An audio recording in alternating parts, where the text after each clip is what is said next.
สดหวานเนาะคือได้ยินข่าวว่าไอ้แก้วอยากขายรถไถบ่แม่นบ่มีแนวเลี้ยงลูกแล้วเนาะอยากขายแน่บ่อยากขายแน่ก็อยากเฮ็ดอะไรอยากขายก็เสียดายคือว่าเฮาทุกข์แล้วบ่ทุกข์บ่อยากทุกข์แล้วบัดนี้แฮงอ่อนทุกข์กว่าเก่าอีกเฮาบ่มีปัญหาแล้วคือตะกี้แต่ก่อนอยากขายแน่เจ้าอยากขายถ้าได้รถไถยังบ่ต่างคิดใจบ่ได้ประมาณ10นั่นแหละซื้อประมาณจักล้านสบายดีพ่อพี่น้องฝั่งลาวและสวัสดีพ่อพี่น้องฝั่งไทยและก็ต่างประเทศนำเด้อสำหรับคลิปนี้มาพอกันคือเก่าอีกแล้วกับช่อง YouTube บ่าวพรสตูดิโอนะพี่น้องซึ่งสำหรับคลิปนี้บ่าวพรกาสิได้มาสอบถามทางไอ้แก้วอีกตามเคยนะพี่น้องซึ่งเพิ่นบอกว่าเพิ่นอยากขายรถอีแตนของเพิ่นเนาะซึ่งรถอีแตนของเพิ่นนะช่วงนั้นนะซื้อในราคา15-16 ล้านนี่แหละเนาะพี่น้องและทีนี้แหละทางไอ้แก้วนะเพิ่นอยากขายว่าซั่นซะซึ่งหลายๆคนก็บ่อยากให้เพิ่นขายเนาะพี่น้องแต่ทางไอ้แก้วเนี่ยเพิ่นก็ว่าอยากขายเนาะเพื่อจะเอาเงิน10 ล้านนั่นไปเลี้ยงลูกเนาะพี่น้องบ่พรว่าเงิน10 ล้านบ่ฮู้ว่าสิเลี้ยงลูกได้จักเดือนเนาะพี่น้องได้บ่ 2-3 เดือนอันนี้ก็บ่แน่ใจซึ่งสำหรับคลิปนี้ก็สิเข้าไปสอบถามเพิ่นเนาะพี่น้องว่าเพิ่นจะขายให้ผู้ใดและมีคนสิเอาบ่ในราคา10 ล้านเนาะพี่น้องซึ่งราคานี่ก็ถือว่าพอเอาได้พี่น้องเพราะว่าช่วงก่อนเพิ่นซื้อนะ10 กว่าล้านเด้เนาะก็มาเปลี่ยนนั่นนี่เปลี่ยนอะไรใหม่ทุกอย่างใหม่เนาะก็ถือว่าดีขึ้นกว่าเก่าเนาะพี่น้องรถไทยของเพิ่นปัจจุบันนี่นะขาดแต่น้ำมันเครื่องเพราะว่าเพิ่นเอาลุยน้ำม้วนก่อนน้ำเข้าน้ำมันเครื่องเพื่อกระเป่งน้ำมันเครื่องออกเนาะพี่น้องมีแต่ว่าถ่ายน้ำมันเครื่องแล้วก็ใส่น้ำมันดีเซลลงไปแล้วก็สามารถติดได้เนาะแล้วก็ทั้งไอ้แก้วเพิ่นนี่ก็โอ้เนาะพี่น้องเพิ่นก็ยังบ่ยอมเลิกลากับเมียเพิ่นก็ว่าเลิกบ่ได้เนาะพี่น้องเพิ่นกินฮอดเนาะจังใดก็อยากให้เมียมาเนาะพี่น้องซึ่งเพิ่นก็กระวนกระวายเนาะซึ่งเมื่อวันก่อนเพิ่นก็ขี่รถตะล่อนหาถามผู้นั้นถามผู้นี้เนาะพี่น้องไปบ้านลำเบียดหา2 ครั้งไปบ้านเอ่ยบุษีเนาะแล้วก็ไปบ้านพ่อตานะ1 ครั้งเนาะพี่น้องผู้ที่เพิ่นสงสัยน่ะสรุปแล้วก็บ่แม่นเนาะพี่น้องก็คือผู้ที่เมียเพิ่นไปนำนั้นน่าจะเป็นผู้ที่เคยมาหาคิซีนำเพิ่นนั่นแหละเนาะพี่น้องตอนนี้ทั้งเมียเพิ่นก็อยู่เวียงจันทน์ได้พี่น้องเพิ่นขายรถนี่บ่ฮู้ว่าเพิ่นสิได้ไปตามหาเมียเพิ่นบ่หรือจังใดเนาะบ่พรก็สิได้เข้าไปสอบถามเพิ่นเนาะพี่น้องเพราะว่าคิดเพิ่นก่อนเนี่ยทั้งอาแก้วเพิ่นก็บอกว่าลูกของเพิ่นแท้ๆนะมีคนเดียวเนาะพี่น้องก็คือผู้น้อยๆดำๆผู้หน้าตานี่คือกันกับอันอาแก้วหาลูกเพิ่นเนาะส่วนลูกอันผู้ใหญ่ๆผู้ที่มักแอวเงาะตลอดนี่ก็เป็นลูกของคนฝั่งไทยเนาะพี่น้องเอ้าเนาะพี่น้องเพื่อว่าเป็นการเสียเวลาเข้าไปสอบถามเพิ่นเลยเนาะตอนนี้บ่พรก็เข้ามาช่วงบ่ายๆเนาะพี่น้องประมาณบ่าย2 โมงกว่าๆเนาะเห็นเพิ่นกันยังล็อกหัวอยู่เนาะพี่น้องมาพรมาเพิ่นจังได้เปิดบ่หัวเมื่อคืนนี่เพิ่นได้นอนหรือบ่เนาะพี่น้องหรือว่าจังใดซึ่งก็ฝนตกเนาะพี่น้องนี่บ่พรว่าสิเดินทางไปธุระอยู่แถวเขตบ้านเนาะพี่น้องเพราะว่าบ่พรมีธุระมีผู้ใหญ่ใจดีเนาะใหญ่ใจดีอยู่ทางประเทศจีนนี่แหละเพิ่นส่งเงินมาซื้อข้าวให้ทางครอบครัว2 ผัวเมียตาบอดเดี๋ยวบ่พรก็เลยว่า3-4 มื้อ 4-5 มื้อแหละติดภารกิจเพิ่นก็เลยว่าแล้วจากคลิปนี้บ่พรก็จะเดินทางไปซื้อข้าวไปให้ทางครอบครัว2 ผัวเมียตาบอดเนาะกระเบื้องน่ะน้ำตามันออกไม่ใช่จะเห็นบ่ ชุดว่าเป็นคนเป็นไข่คือไม่ได้เป็นไข่เฮ็ดว่าเอาซื่อๆว่าเป็นไข่เนาะจังซี่จึงคอยป้อบ้องหมอนั่นน่ะมันอยากกินเวลาพ่อบอกว่าลูกเอ้ยบ่มีเงินได้พ่อสิเอาหยังซื้อให้ลูกแม่ก็ไปอยู่มิดพี่มันสิแอวจังไดก็ได้ทางว่าเวียดนามอันนี้แม่บ่ฮ้อนพี่มันจะกินของแพงมันก็เอาให้ตัวใดมันก็เอาเท่านั้นแม่จริงๆแล้วขนมก้อนหนึ่งก็ให้มันก็แล้วให้มันนี่คือตอนนี้เฮาคือว่าเมียไปอยู่ก็บ้างเล็กน้อยเนาะลูกก็ไม่ได้กินอย่างคือแต่ก่อนขนมคอยสิขึ้นไปจิตสูงเอาทุ่ง500 กีบคนละอันกินมาที่จิตสูงแล้วมัดเขาคิดว่าคนที่นี่เขาขึ้นไปยังนี่ลงบ่มีเงิน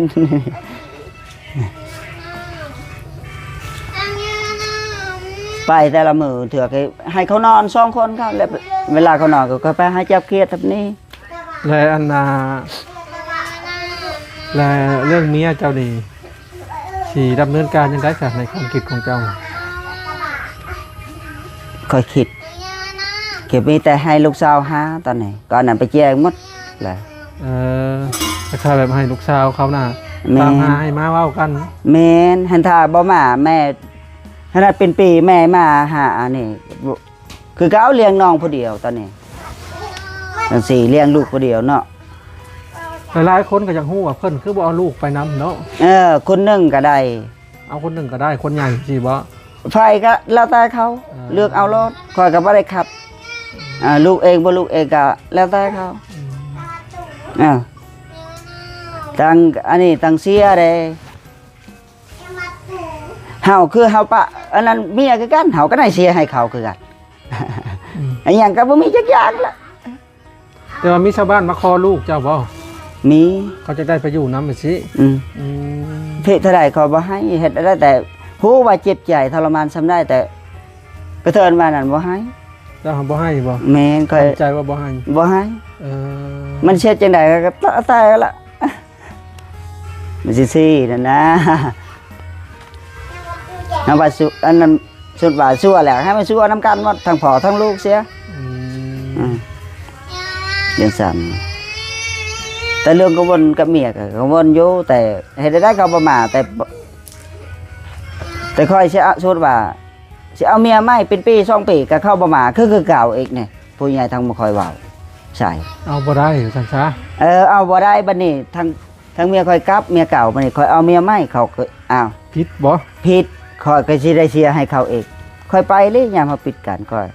แต่ค่อยบ่ได้ผัวสุดว่าเขาได้แน่เขาหมายมันตอนนี้ก็มาปุ๊บโหเอาเมียเด้เมียเจ้าค่อยบ่ได้เอาผัวนี่เขาไปหาเงินเขามีแล้วสุดว่าเนาะ คือได้ยินข่าวว่าไอ้แก้วอยากค้ารถไทยบ่ แม่น อ๋อ บ่มีแนวเลี้ยงลูกแล้วเนาะเงินก็บ่มีทางหาแล้ว บ่มีทางหาแล้ว แม่นเป็นจังซี่อยู่พอดีเอา3คนพอลูกเนาะอยากขายแน่บ่อยากขายแน่ก็อยากเฮ็ดอะไรอยากขายก็ใช้ได้คือว่าเฮาทุกข์แล้วบัดทุกข์บ่อยากทุกข์แล้วบัดนี้แฮงอ่อนทุกข์กว่าเก่าอีกเฮาบ่มีปัญหาแล้ว คือตะกี้แต่ก่อนอยากขายแน่ เจ้าอยากขายเท่าได้รถไทย ยังบ่ตายจิตใจบ่ได้ประมาณ10นั่นแหละ ซื้อประมาณจักล้าน12บ่ 16 16ล้านบ่ แม่นบัดนี้ไปเปลี่ยนเครื่องใหม่อีกตอนเดือน4เดือน5จะได้ โอ้ไปเปลี่ยนอะไรมา ผ้าใหม่นะจากใหม่ก็4ล้านเท่าไหร่4ล้านหาหรือ4ล้าน6แสนบ่ประมาณนี้แหละ ก็คือทางเจ้าน่ะตั้งราคาไว้10ล้าน แม่ เขาได้เงิน10ล้านสิพาตามหาเมียบ่บัดนี้ บ่ตาม บ่ตาม เฮ็ดหยังก็บ่ตาม เรียนว่าฮู้บ่เพิ่นอยู่แล้วสิตามบ่ อืม บ่ว่า บัดเขาหมายข่อยไผก็แล้วแต่เชื่อบ่เชื่อก็แล้วแต่เนาะคือ FC ทางแม่ฮักทางใดก็แล้วแต่ข่อยบ่ตามข่อยสิเลี้ยงลูกข่อยเอาแหละนาน่ะก็หมายข่อยจังซี่ข่อยคิดในใจเองผู้เดียวเองนะนี่ จะขายรถแล้วก็เพื่อจะอันมาเลี้ยงลูก แม่นก็นั่นให้เป็นจังซี่เฮาก็ไปขอน้ำลูกสาวว่าบ่มีเงินเนี่ย อืม ไปหาหยังอ้าวก็บ่ไปหาบ่ได้ให้สิ เพ ปะ ราะว่า ลู ร ก ถตอนนี้หาน้ำมันเครื่องเบิดบ่ แม่น เฮ็ดได้คือเบิดน้ำมันเครื่อง และค่อยลงน้ำมื้อนั้นค่อยเป่งออกเด้ จะเอาตัวน้ำ นะ ตัวน้ำเพียงใดอันนั้นน่ะ พี่แล้วนี่มีแต่ตัวนี้แล้วบ่ได้เขา เอ้าน้ำจะใช้คือเลิกแท้ เนาะนี่น้ำห้วยตัวนี้นะ อ๋อ มีฝนตกแห้งๆนะไปกับลูก3คนนะ เอาโตนเลย แม่น อ๋อเป่งออกเบิดแล้วบ่เดี๋ยวนี้ แม่นใช้น้ำมันเครื่องใหม่กับให้น้ำมันเครื่องกับอันนั้นน้ำมันก็ติดได้แล้วตัวนี้คือเก้าขอยก็ขับมาสิพุ่นน่ะ อืมก็ถือว่าครับมาได้ตัวห่วยนะ ตอนโตน่ะน้ำท่วมกี้บ่ได้ค่อยมอดไว้นะหันจนน้ำแห้งค่อยลงไปเอากลางคืนกับเขานั่นได้แควนี่ฟรีเราเป่งออกหมดลิ้นนี่ก็ใส่ลิ้นโตถึกน้ำคือเก่าแหละตอนนี้มันเป็นว่ามันตายบ่ได้ตาย ไม่ตายป่ะ แม่นแต่ใช่มันเครื่องก็ติดคือเก่าแต่จะค่ายกับ หลายๆคนก็ว่า โอ้ว่า บ่ขายได้บ่เพิ่นว่า ก็นั้นแล้วข่อยก็ยังทรงสิทธิ์จองใจ อืม แห่งแบบเมียบัดอยู่เป็นปีข่อยก็พัดเข้าไปได้เป็นปีก็พัดเข้าชอบเอาเมียชื่อเอาบ่ได้คือเก่านะแน่มันหามัน ถ้าฮู้ว่าเราเอาผัวได้ซะถ้าฮู้เราเอาผัวอยู่พุ่นเจ้าก็เอาเมียอยู่ที่ได้เลยว่า บ่ได้เฮาณผู้หญิงบ่ได้มาผีเด้บ่ได้บ่มาเว้ากัน โอ้ต้องมาเว้ากับผู้ใหญ่ก่อน แม่นแน่ อืม มันหามันตอนนี้ถามมันแล้ว อืม จังซี่ สรุปแล้วรถยังใช้งานปกติเนาะ โด คันแม่นซื้อน้ำมันเครื่องมาใส่ใหม่แล้วก็มีน้ำมันมีบ่น้ำมันกาสวนน่ะ บ่มีเรือเดียว มื้อนั้นเขาเห็นลูกจะพองลงนี่ เกิดแล้วแหละ พอง เฮ็ด น้ำพอ ตั ง วทีปู้แต่บ่ได้ตายตอนนี้บ่ใส่น้ำมันเครื่องก็ซื้อใส่เท่าไหร่ก็ตกเท่าไหร่ตอนนี้ อืม ตัว80ก็มีแสนสาวก็มีแสนหนึง แต่ว่ามีคนให้ราคาแล้วว่าจะตั้งราคาขายนี่ ก็อยู่ก็ว่าอยากมีก็มีคนสิเอาให้ก้อยสิขายแท้ตอนนี้ เออ แต่ยังซ่องจิตซ่องใจครับคือค่อยว่านั่นแหละ เขาให้ราคาเท่าที่จะพูดสิเอานี่ เอาค่อยเว้าราคาสำนั้นเนาะ 10 ล้าน เออ แต่ว่าเขาจะให้5ล้านแม่นบ่ แม่น อืม 5-6 ล้านค่อยว่าก็บ่ขายสุดว่าสิอันนั้นก็บ่ขายสุดว่า10 ล้านก็ฮอดจังเนาะก็ค่อยยังตัดสินใจบ่ได้ตอนนี้ 10 ล้านก็ซื้อ15บ่หรือ16 16บัดนี้ค่อยพางนอกก็สิเว้าก็ยังตัดสินใจบ่ได้ปัดเมียก็ยังบ่มานี่ยังเว้ากันบ่ได้อยู่จังซี่ เออ นั่นบ่ให้วิทย์บ่ได้มือไปหมดจะหน่อยบ่ได้อ้าววันนี้นะอ้าวอยู่กับบ่เฮิงหายจังซี่หันคอยจักตีน่ะมันก็เศร้าตามแล้ว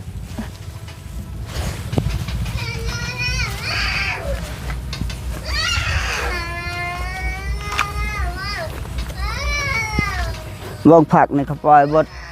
ไอ้หยังเขากินหมดแล้วนี่ผู้มันตะกอกตะไคร้บ่มีหยังจักอย่างแล้ว กูสิขายงัวกินบ่ล่ะ เขาไม่ได้ปิดประตูเบิ้งนี่มีแต่หอยงัวเข้ามา อืม ว่าไปหาหยังก็ไม่ได้ไปหาหยังแล้วเนาะคนมันคิดหลายอย่างแล้ว คิดอุกคิดอ่างเนาะ แม่น อกหักว่าไรเนาะ โดย อ่า อกหักย้อนผู้สาวก็ตั้งหักอันนี้อกหักย้อนเมียแบบไปจังซี่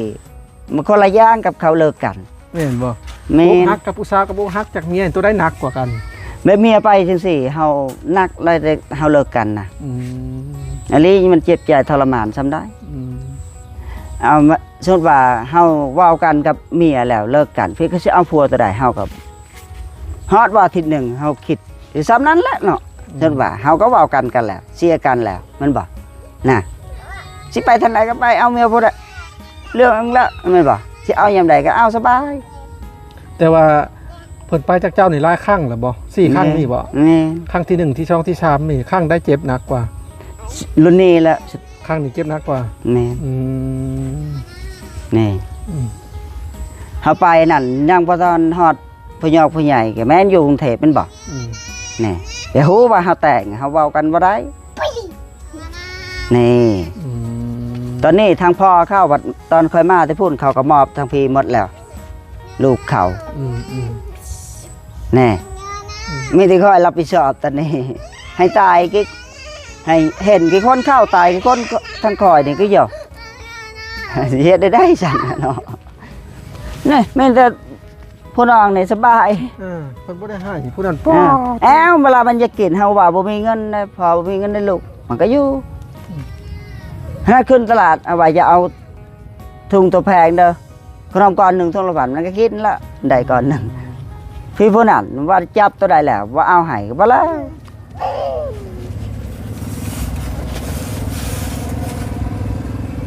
แอ้วทุกสิ่งทุกอย่างมองบ่มาน่ะก็เก็ดหนึ่งน่ะเมื่อวานเที่ยวก็ไม่เขา เบิดแล้วมาน่ะ อ้าวให้ตายแม่ อ๋อกินน้ำสะน้ำเบิ่งบ่จัก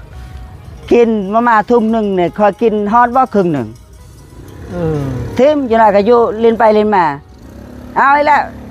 อย่ากินแต่คือเก่าแล้ว ตาลงให้ตัวเก่านั่นก็บ่กินให้ต้นตัวใหม่แต่แม่เข้าไปนี่ค่อยป้าจะเห็นลำบากที่สุดเลยค่อย ผู้ที่ฮู้นี่ลูกเรานี่ ผู้นั้นนี่หนักค่อยไปอยากตีให้ตีเขาเป็นคนชาวบ้านเขาบาดน่ะแต่พ่อแม่เขาไปอยู่ตีแบบตีลูกตีเมียไปซี่ๆแหละน่ะมันว่าไม่ได้ค่อยผิดหมด อืม ให้เขาเห็น อืม ก็ได้เขาผิดกันตะกี้แต่ก่อนกับเมียไปสิเขาว่าชาวบ้านว่าซี่ๆแล้วจังเมียมันไปอยู่ตีลูกตีเมียซี่ๆแล้วจังไปน่ะ อืม คือไม่ได้เขาผิด ส่วนหลายเจ้าพิษกันกับเมียน่ะพิษเรื่องใดยกตัวอย่างมา1 2เบิ่งดู ตะกี้แต่ก่อนเนาะดุผิดกันกับผิดกันคือเรื่อง เรื่องกับข้าวกับน้ำนี่บ่ แมน แปลว่าเราเฮ็ดกินบ่แซ่บแล้วเจ้าก็เว้า บ่เถื่อกับแบบเฮาก็เว้าคนมันอยากหายเนาะ อ๋อเวลาอารมณ์เสีย แมนเถื่อกับเมียก็ใส่นั่นที่ผัวว่า เอาไป ผัวก็เว้าแต่ ให้ ว่าเมียขี้ข้านจังซี่น่ะนะ อืม ตะกี้ก็คือว่าเมียก็ให้ไปนั่นไปนี่ว่าย่านน่ะ ก็คือเมียบอกว่าให้ไปหาอยู่หากินแหละไปซ่อมไปซี่เห็นแล้วบ่า แมนบัดนี้เจ้าของให้แต่นอนอย่างเดียวท่าคิดอย่างเดียว โอ้แล้วเจ้าก็เลยให้ แม่นก่อนนั้นสิผิดกันตะกี้แต่ก่อนน่ะ เรา ฮอด นอ ปาน น นี้ หากินได้รีบ่ซะ ก็แม่นเอาอยากสูบยาปัจจุบันอยากสูบยากะเวลาคอยไปใส่ก็ให้คอยขึ้นไปซื้อให้ อืม หมดไปพริกนัวก็คอยเอกโทษติขอพริกเงินอยู่นำเขาจะเอาดุติว่ามันคอยไปจุดซุ่มนะมันเสียเงินหลาย เอาเจ้าของซื้อหลายเลย อืม มันไม่ได้ซื้อแต่พวกเฮาอยากได้แม่นบ่จังซี่บ่พอซื้อทรงเสื้อก็ซื้อนะพอคอยได้ไม่ใช่อีกจังซี่คอยดุเบาเมียนะ แต่ว่าเจ้าตัดใจเพิ่นบ่ได้บ่ตัดใจออกจากเพิ่นเรียกว่าปะเพิ่นเลยสมมุติว่า เฮาปะได้ก็คือเฮาเบาแล้วก็เบากันก่อนโอ้ จังซี่มันปะบ่ได้ โอ้โอ้ บัดนี้ทางผู้ใหญ่ทางมาคอยนี่ก็ให้คุยกันก่อนชื่อไผผิดไผถูกไผสิเสียไผตอนนี้เพิ่นคอยให้เรื่องปะได้ครับปะก็เลยก็เสียให้ก่อยไปจังซี่น่ะ เขาเสียเงินคืน ม บัดนี้เฮาก็แต่งแล้ว ส่วนลาวอยู่ฝั่งลาวน่ะผู้เฒ่าผู้ใดไปก่อนจะเสียเงินได้พี่น้องเอ้ย เสียบ่หรือบ่ได้เสียทางพุ่น เสียคือกัน น่ะ ส่วนค่าดองเท่าใดก็เสียมันเท่านั้นครับ ก็แล้วแต่เฮาได้อย่างนี้ อืม สมมุติว่าเฮาแต่ง10ล้านคอยอยากได้20ล้านก็จะเสียจะไปแล้ว อืม จังซี่แล้วทางคอยได้ อืม บ่ได้เอาตามค่าดองได้นี่นะ ทั้งค่อยผัดแบบนี้ สมมุติว่าค่าดองผู้หญิงน่ะ30 ล้าน และภายซ้ายน่ะถอก15 ล้านข้างไว้15 ล้าน อันเงินที่ข้างไว้น่ะจะคล้ายๆแบบว่าภายได้ภายหนึ่งไปก่อนแล้วจะเสียเงินตรงนั้น อืม ตัวที่ อันนี้บ่ได้ข้างได้คอยได้ ส่วนลาวทั้งนี้แบบคือฝั่งไทยเนาะ แม่น จ่ายค่าดองเบิดเลย แต่คอยเฮ็ดเองจ่ายเองตอนนี้คือว่าพ่อแม่เอ้ยน้องบ่ได้ปูมีแต่ก็ไปขอให้สำนั้นน่ะนะ อืม บัดนี้คอยตอนนั้นก็เอายกกันกรุงเทพ อืม มีแต่เอ้ยน้องทั้งพี่ลงไปขอให้ว่าเอาเขาขดองทนันทนีเด้อเขาอยากได้เป็นสี่นะ มีแต่ผู้ใหญ่ขอทั้งพี่ขอยกระทอกจนหมดตะฟังตอนนี้นะแต่หงแล้วขอเฮ็ดเองอย่างเองหมด อืม จังซี่ ถ้าเรามาเว้ากันแล้วก็เสียให้เจ้าเนาะ แม่ เขา น เราอยากปะสิบ่ แม่นพี่เข้ามาบ่มาก็เสียตอนนี้จังซี่ เอาเนาะพี่น้องสำหรับคลิปนี้ก็บ่มีหยังหลายเนาะพี่น้องกันนี้แหละได้มาอัปเดตไอ้แก้วเรื่องเมียเพิ่นเนาะพี่น้องก็ตามที่เพิ่นเล่าหั่นแหละเนาะ เดี๋ยว เพิ่นก็ยังลืมเมียเพิ่นบ่ได้เนาะ แม่ พี่น้อง เรื่องเขาว่าอ้าวให้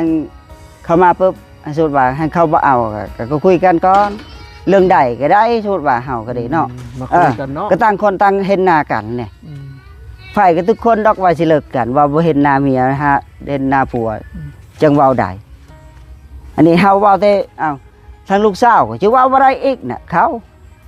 อาจารย์ เอาไอ้แก้ว เอาบ่แล้ว สำหรับคลิปนี้บ่พรก็สิได้ขอตัวลำลาก่อนเนาะ โน่ ก็เป็นแต่ว่าติดตาม EP ต่อไปนะพี่น้องเรื่องราวของไอ้แก้วก็ประมาณนี้เนาะ โน่ เพิ่นก็ได้ฮู้แล้วนะพี่น้องว่าเมียเพิ่นน่ะไปเวียงจันทน์แล้วเนาะ โน่ แต่ว่าตามผู้ชายคนใดไปเพิ่นก็ยังบ่แน่ใจเนาะ แม่น เพิ่นแค่ มันมี2คนอยู่ตอนนี้ สอง เขาเว้า คน ใส่นะ เพิ่นสงสัยเนาะ แม่น เท่า ไอ้สิเว้าคือ คอ ผู้เดียวก็ อืม เฮาก็ชื่อบ่เห็นกับตาเนี่ย อืม มีแต่เอ้ยน้องเว้าเนี่ย เอาไอ้แก้วไปก่อนเด้อสบายดี